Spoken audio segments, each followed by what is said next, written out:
Olá você, seja muito bem-vindo a mais um episódio do Célula em Podcast. Meu nome é Fabrício Tavares e hoje a gente vai falar sobre informatização da igreja. Faz sentido falar sobre informatização no dia de hoje? Quais são os principais problemas enfrentados quando a igreja decide que é hora de mudar, de organizar digitalmente as informações? Para conversar sobre esse assunto com a gente hoje, está o pastor Ricardo Kapler, que está à frente da Igreja Batista Bethesda de Piracicaba. Obrigado por aceitar o convite, pastor. Tudo bem contigo? Tudo bom, pessoal? Tudo bem, Fabrício, Alex? Vocês estão acompanhando aqui o podcast. Uma alegria estar com vocês e poder falar desse assunto. Ótimo. Junto comigo também está o seu co-host de sempre, Alexander Reis. E aí, Alex, tudo bem? E aí, beleza, pessoal? Ótimo. Antes da gente começar esse assunto, gente, eu quero dizer que soa estranho um pouco usar o termo informatização hoje em dia, né? Eu acho que eu não erro se eu falar que em qualquer igreja existem computadores, ou no mínimo o smartphone do pastor ali sendo usado para os mais diversos fins, né?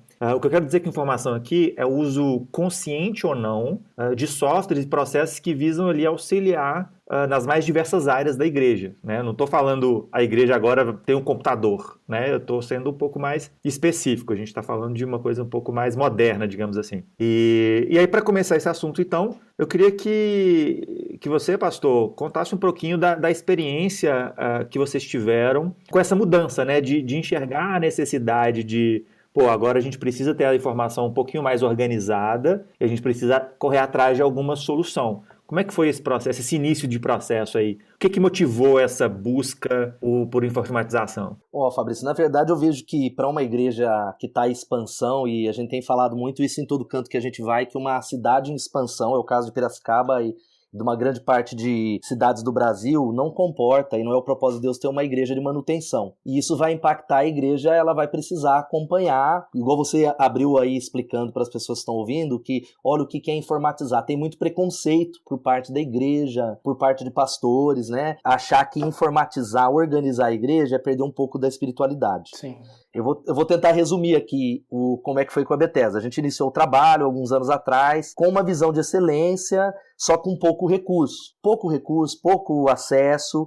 Mas conforme o crescimento foi chegando, nós fomos observando aqui questão da estrutura não só celular, de que o nosso amadorismo, vou usar essa palavra aqui, e a falta de conhecimento estava impactando no crescimento da igreja. Em muitas áreas, nas informações que não chegavam no rebanho, porque a gente não tinha um programa adequado para ter algumas informações, na questão das células, que ainda era na época o papel, aquele relatório de papel, que eu sei que tem muitas igrejas que ainda fazem isso. E aí nós começamos gradativamente a melhorar isso. Esse na época foi há quanto tempo atrás, pastor? Uns 5 anos atrás. E aí, há 4 anos atrás, a gente tomou uma decisão, né? A igreja cresceu, estava mais organizada. Pagamos um programa, né? Um alto recurso aí, a igreja tomou uma decisão, que seria um programa que a gente contratou uma empresa para fazer membresia, finanças e célula. Foi um valor até alto, um desafio que a gente falou, não, é importante. Nós precisamos investir nessa área. Era um programa de prateleira? Era algo já pronto? Ou a ideia era construir um software para vocês? Contratar uma empresa de desenvolvimento de software para construir algo para vocês? Foi algo específico, é uma empresa que faz até para outras, não era aquela plataforma já padrão. Só qual foi a dificuldade? Primeiro, quando nós pensamos em fazer algo sobre célula, a visão ela vai mudando, ela vai aumentando. Então, na nossa cabeça, a gente achava que o programa, eu acho que isso é o que nós precisamos. Mas o crescimento foi vindo. E aí, quando a gente chegou lá na frente, a gente se deparou com a realidade que ele já estava obsoleto depois de 6 meses de uso.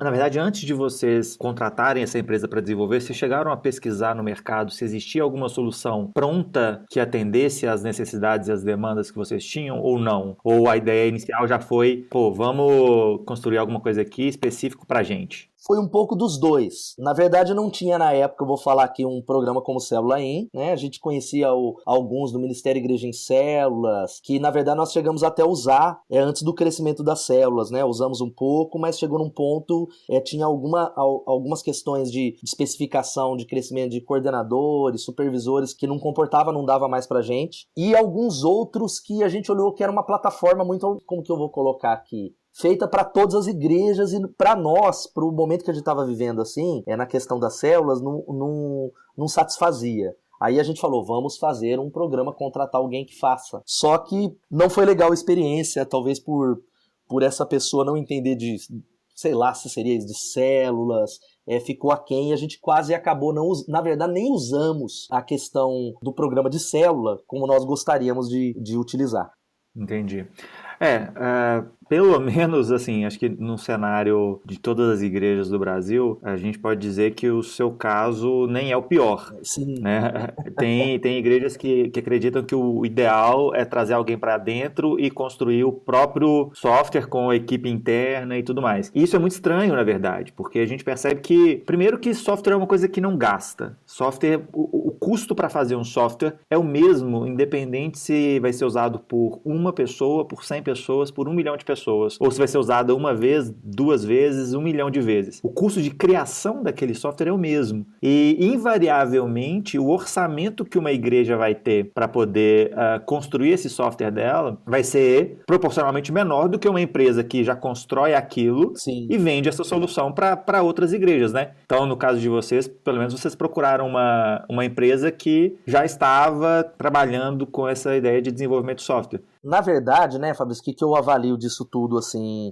a gente não tinha ninguém, até mesmo na igreja, não que eu faria alguém fazer o programa. A gente não entendia do que se tratava, né? Não tinha ninguém para dar um auxílio, dar uma orientação. A empresa lá é super profissional, mas não é eu não entendia nada de célula. Uhum. Eu tinha que partir de mim, da minha cabeça, a visão que até o momento era X, tentar um feedback, o cara tentar interpretar, e teoricamente era muito interessante, mas na prática, que é muito dinâmica de uma igreja, seja ela em células ou não funcionou. Vocês começaram com células em que ano, pastor? Na verdade, é uma longa história, Alex. Com célula mesmo, desde quando eu plantei a Bethesda, eu tinha a ideia de ser uma igreja nesse formato comunitário, multiplicada em pequenos rebanhos, mas na verdade a virada da igreja foi quando a gente realmente conheceu o DNA, né? Porque a gente não tinha muita referência na época, referências próximas da gente para nos ensinar. Então a igreja tinha grupos, mas não tinha organização, não tinha estrutura de supervisão. Então a gente costuma dizer aí que quando a Bethesda entendeu mesmo, transicionou, foi de 2011 para 2012. Legal. E vocês começaram com quantos grupos aí em 2011 e 2012? A gente tinha por volta, já tinha um bom número, a gente tinha por volta de 28, 30 grupos na época. A ideia já era do rebanho, nós sabíamos o que nós queríamos ser. A dificuldade era na estrutura, e o DNA nos ajudou com isso, né? A estruturar essa questão da supervisão, da escola de líderes. O trilho ficou claro, como a gente disse. Entendi, perfeito, ok.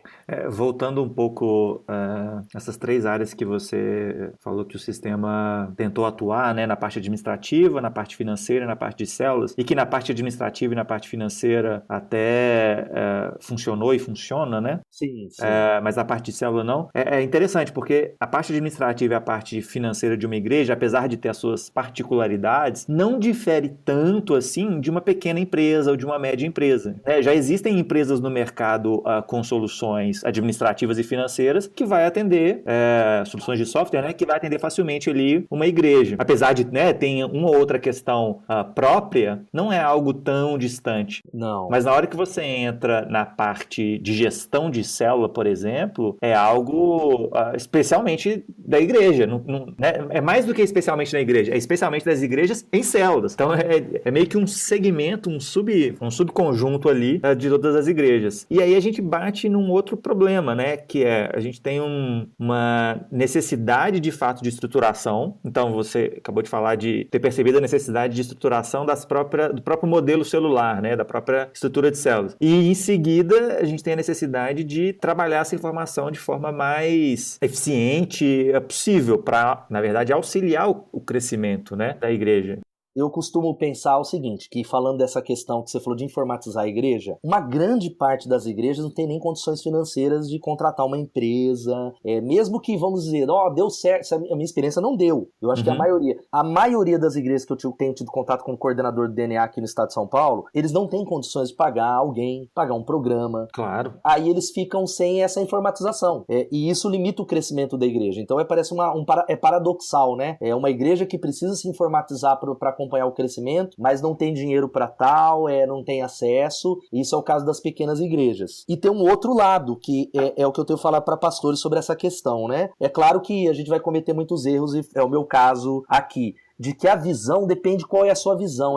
A visão é de longo alcance. Se você constrói um programa, igual foi o nosso caso aqui, eu não tinha ideia de onde é que nós iríamos chegar. Nem tenho ainda hoje, né? Onde é que o que Deus tem pra gente. Eu tenho sonhado com grandes coisas, mas na prática, isso às vezes é muito rápido, pega a gente, nos engole, né? E aí eu vejo muita gente perder dinheiro e ficar amarrado nessa questão. Sim. Não, essa questão do custo é algo importantíssimo. Na verdade, a gente tem visto nos últimos anos o surgimento de algumas opções, né? No formato a gente chama de SaaS, que é uma tradução livre, seria software como serviço, em que a empresa ali ou a igreja, ela paga um valor, eu diria até simbólico, um valor muito baixo por mês para poder utilizar aquele serviço. Isso faz com que ela não precise ter um investimento altíssimo no início para poder comprar esse software, né? Ou para poder desenvolver internamente esse software e possa usufruir de todo o benefício do uso do software em si. Mas é algo recente, né? É algo que tem surgido opções nos últimos 3 ou 4 anos no máximo, assim. É verdade. Então é algo que as igrejas talvez ainda nem sabem que existe essa alternativa, sabem que existe essa opção de, não, eu não tenho dinheiro para poder construir, então eu vou ficar aqui no papel, porque não dá para fazer. Aí tem outro lado, né, Fabrício, que também, pastores que estão ouvindo esse podcast aqui, às vezes tem muitos pastores que eu tenho convido que ele acha que não é necessário, não é importante essa informatização. E ela é muito importante. E quanto antes uma igreja começar a se organizar, melhor é para o crescimento dela em todas as áreas, né, como organismo e como organização. Perfeito. Ricardo, por que você acha que o quanto antes começar a controlar, a ter informações mais precisas sobre a realidade das células é melhor para a igreja? Bom, vamos lá. Eu acredito por alguns fatores aqui. Primeiro, você vai criando uma cultura, porque não é cultura das igrejas, dos nossos líderes, essa questão da organização, uma dificuldade que muitas igrejas em célula têm. Eu tenho conversado, sejam igrejas menores que a Bethesda, até maiores, que poxa, o líder não entrega o relatório, o líder tem dificuldade em me dar as informações, porque ele não tem o entendimento do quanto isso impacta na visão de cima, né, do pastor, do desenvolvimento de estratégias, né, de para onde a igreja está indo, o que precisa corrigir. Então, quanto antes, no meu ponto de vista, não importa a quantidade de células que uma igreja tenha, já começar a criar cultura nos novos líderes e na igreja, mais fácil vai ser quando essas células e essa igreja começar a crescer, informatizar, mexer com essas ferramentas, né?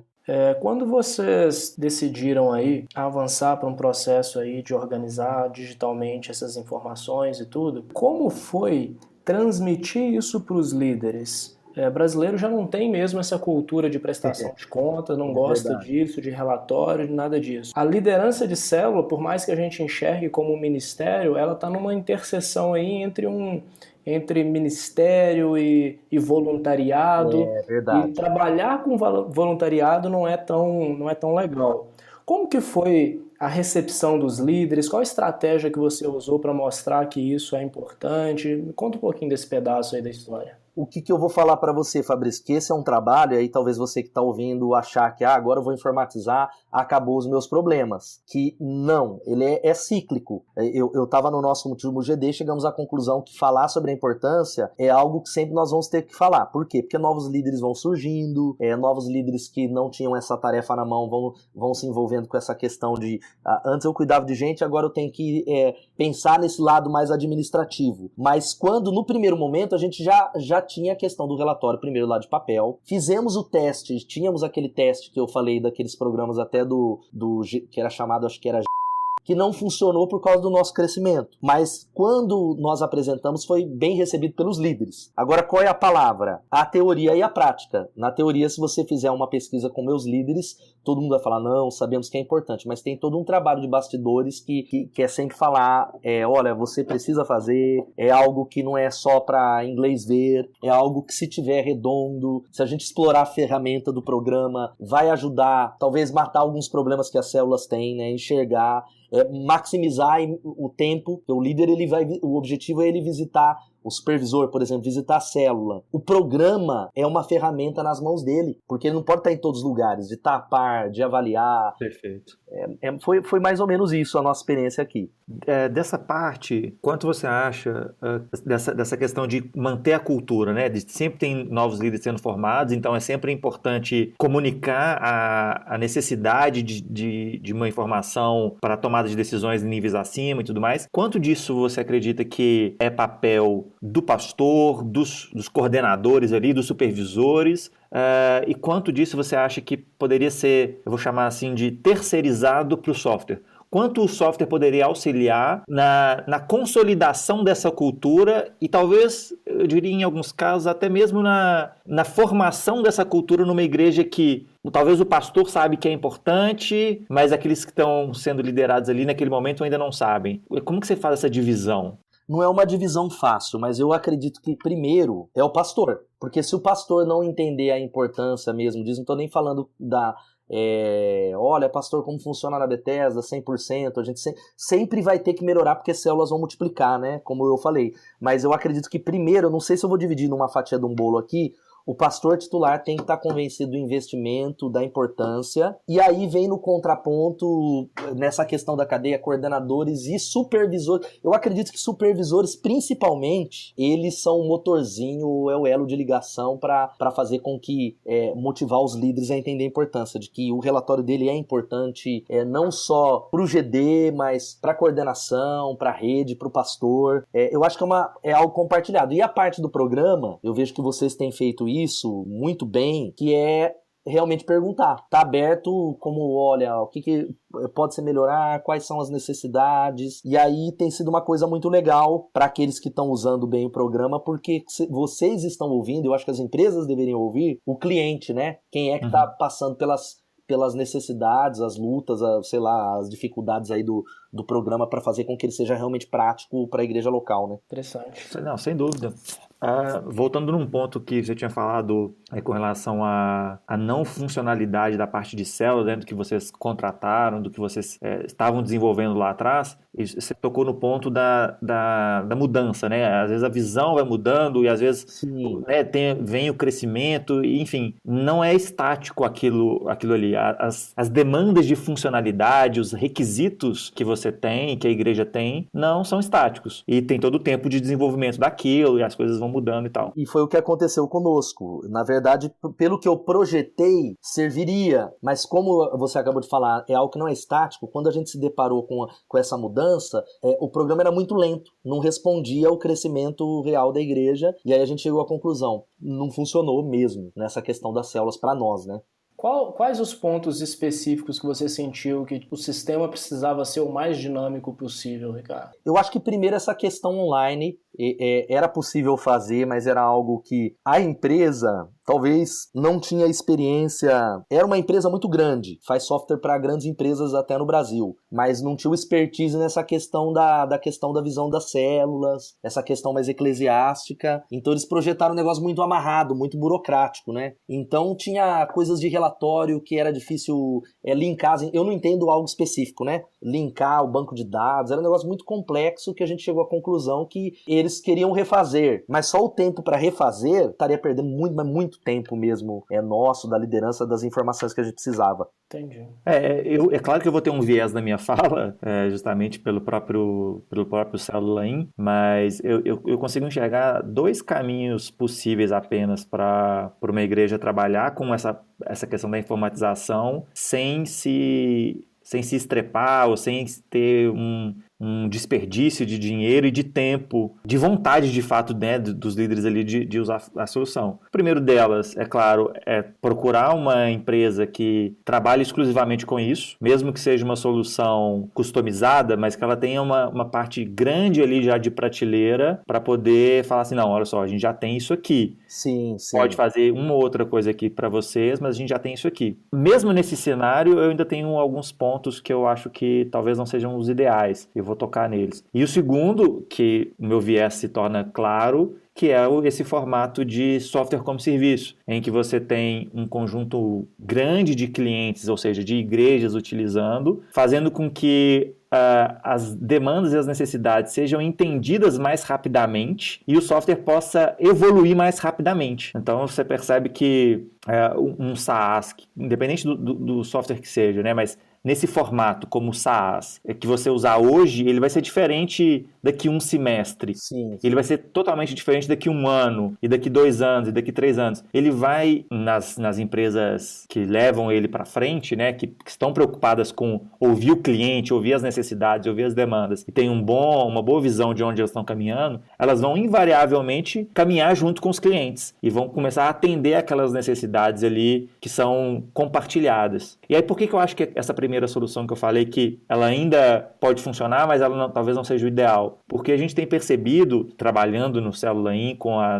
quantidade de igrejas que a gente tem utilizando, é que do ponto de vista de informatização, do ponto de vista de organização das informações, as igrejas são muito mais parecidas do que elas mesmas acham que são. É verdade. Então, é claro, cada igreja tem a sua cultura, tem a sua forma, tem os seus termos próprios, né? Sim. Então a gente vê no próprio termo célula, tem igreja que usa pequeno grupo, grupo de comunhão, grupo de crescimento, apenas grupo. Você tem termos diferentes, você tem formas de falar diferente. Então tem igreja que vai usar supervisão, tem igreja que vai usar coordenação, tem igreja que vai usar rede. Discipuladores, sei lá. Discipulador, exatamente. Os termos vão mudar, né? As formas ali vão mudar, mas a estrutura básica que a igreja precisa, ela é compartilhada. Então, assim, a gente percebe que ter uma solução que é compartilhada no uso pela maior quantidade possível de igrejas é a melhor solução para a igreja, porque ela permite que a igreja, por valores infinitamente menores do que ela teria que desembolsar se fosse algo próprio dela, ela vai desembolsar muito, mas muito menos, e ela vai ter uma atualização muito mais constante, que vai,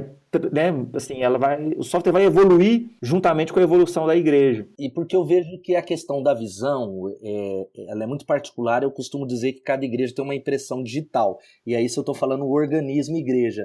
Mas a organização, igual você falou, por mais que tenha termos diferentes, funcionários, tem igreja que tem departamento de compras, outra que não tem nenhuma secretária, a parte de organizacional é uma questão de cultura, mas é muito semelhante mesmo, né? É muito semelhante a questão administrativa, né? Exato. Então, essa questão de cultura que cada igreja tem a sua, essa questão de identidade que cada igreja tem a sua, a gente acredita que ela é importante, ela é fundamental, na verdade, mas ela é expressada de outras formas. Sim. Ela é expressada, talvez, num site, ela é expressada na parte gráfica, da identidade visual, né, que a igreja tem, ela é expressada na forma como a igreja se comunica, no linguajar que ela usa para se comunicar, enfim, de uma série de meios aí que ela vai se expressar como igreja única. Não, a igreja Batista Bethesda de Piracicaba é a igreja Batista Bethesda de Piracicaba, porque tem isso, quem está à frente é o Ricardo e tudo mais,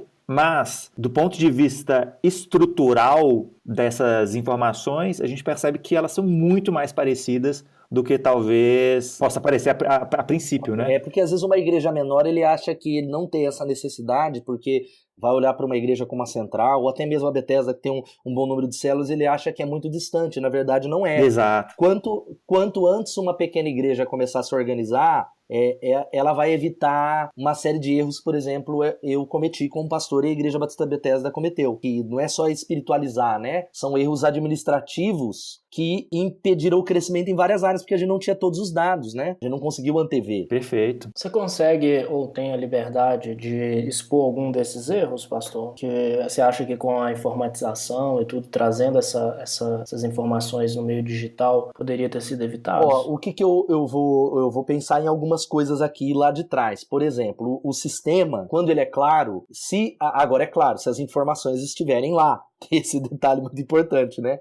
Se não tiverem, não tem como. O coordenador, o supervisor, mesmo que ele não esteja naquela célula, que claro que é o ideal, ele consegue observar alguns fatores de saúde. A frequência da célula, os líderes em treinamento, a frequência da reunião, que é algo rápido. Vamos dizer, online ele consegue ver isso. Às vezes de GD em GD, algumas informações não batem, né? Olha, como é que tá lá? Olha, não consegui ir até essa célula. Eu vou daqui a uma semana. O programa, lógico lógico que é uma coisa muito... eu não tô falando que o programa substitui a parte do líder, né? Vida na vida. Mas ele ajuda a gente a antever uma série de coisas, de informações que não sabiam. Poxa, eu não tinha verificado isso na minha visita à célula e o líder não me falou. E o programa, ele é muito objetivo, né? Olha, tem visitantes? Tá lá. Não tem como enganar, né? Ou omitir. E isso eram algumas coisas que nós não tínhamos esses dados. Então demorava demais da informação chegar na parte de cima. Aí quando via passava um tempo, um líder tinha desanimado. Hoje, isso acontece, mas é como eu falo para os líderes. A gente tem uma boa ferramenta na mão para antecipar algumas coisas das células. Pastor, caminhando aqui para o nosso encerramento, se você pudesse dar uma dica, principalmente para essas igrejas menores que talvez estejam aí atrás de alguma solução, na dúvida se precisam ou não se informatizar, o que você deixaria para essas pessoas, para esses pastores aí? A dica que eu deixo para você que está nos ouvindo aqui, pastor de uma igreja menor, é entender que senão você nem estaria ouvindo esse podcast, a sua igreja vai crescer. Então você precisa se preparar para esse crescimento antes, né? Então quanto antes você informatizar, organizar a tua igreja, a tua área administrativa, pensar nessas questões, não como algo que é um mal necessário, mas como uma parte importante da igreja, mais leve vai ser esse processo de crescimento aí entre organismo e organização, né? Essa junção. Saber que informatizar o seu processo é muito, muito importante. Você não pode deixar para amanhã quando tiver uma secretária, um administrador, isso tem que ser para ontem. Perfeito. Esteve com a gente aqui então o pastor Ricardo Kapler, da Igreja Batista Bethesda Piracicaba. Pastor, muito obrigado pela sua disposição, sua disponibilidade de conversar com a gente, de compartilhar essa experiência aí com o pessoal. O privilégio foi meu, gente. Foi muito legal e eu espero que abençoe tanta gente que está aí batendo cabeça a não cometer os erros que eu cometi lá atrás, né? E acho que esse é o objetivo do podcast. Exato, perfeito. Verdade. Um abraço e até o próximo episódio.